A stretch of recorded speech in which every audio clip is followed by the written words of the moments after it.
pumunta nga pala akong school niyan kasi lumalakad-lakad ako.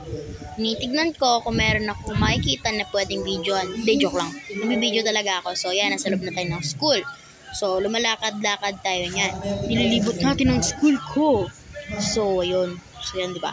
So, ito na yung kadugtong. So, pumunta na nga pala ako dyan ng gate at may nakita ko nag-enroll. So, hi guys! Welcome back sa ating channel. Tinuloy ko lang yung maikling video kagahapon. So, kagahapon pa talaga yung naganap.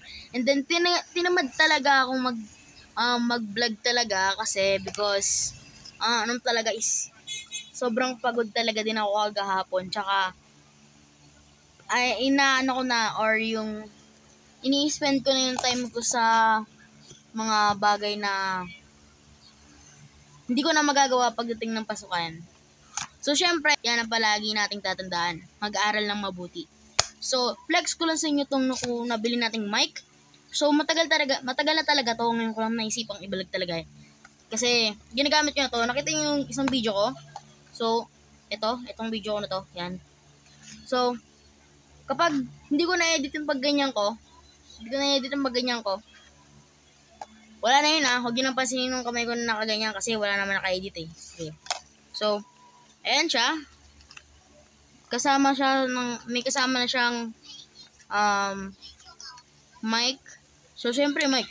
Kaya nga, ito yung inano natin. So, meron na siyang kasamang user's manual and Type-C na charger.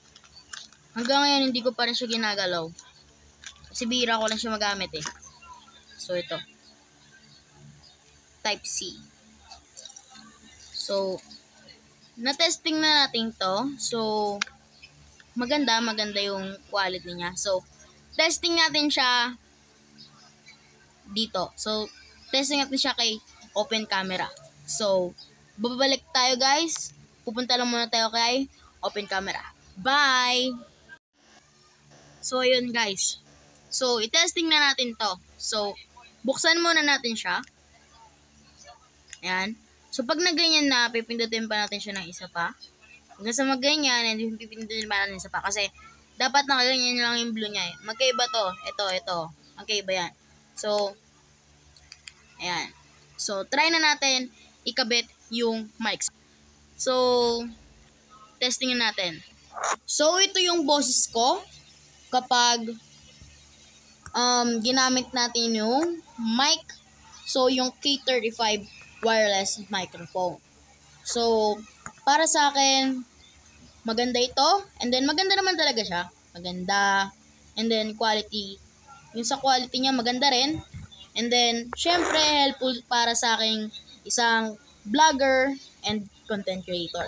So, mare-review ko dito ay sa 10, i-review ko siya ng 9.5 out of 10.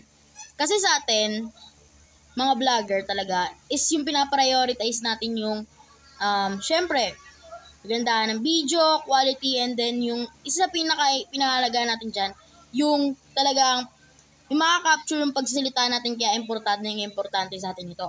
So, K35 wireless microphone. So, ito nga pala yung receiver niya. Papakita ko sa inyo. So, ito yung receiver niya. Receiver ba o transceiver? Nahulog. Sorry. Receiver ba o transceiver? So, I don't know. Pa-correct na lang ako sa comment section. Nahulog na naman, guys. So, ayun po. Ang masasabi ko lang, maganda. And then, ito po is parang yung sa headset po siya. Ayan po, yung transceiver niya. Receiver pala. Ayan. So, parang kagaya po siya nung sa headset. Kasi po yung iba is meron po talaga siyang parang saksakan. Kung nakaganito po siya, nakaganyan, tapos meron po nakalagay na parang ganito. Parang saksakan. Sasaksak mo sa cellphone mo. So, ayun, parang humihigop daw po ata siya ng mga battery percentage. Pero ito po, pwede po kayong mag-charge dito. Sabi po ng mga napanood ko nung hindi ko pa po alam gamitin to. So, hanggang doon na lang po ang ating vlog. Sana po nagustuhan nyo. Paalam!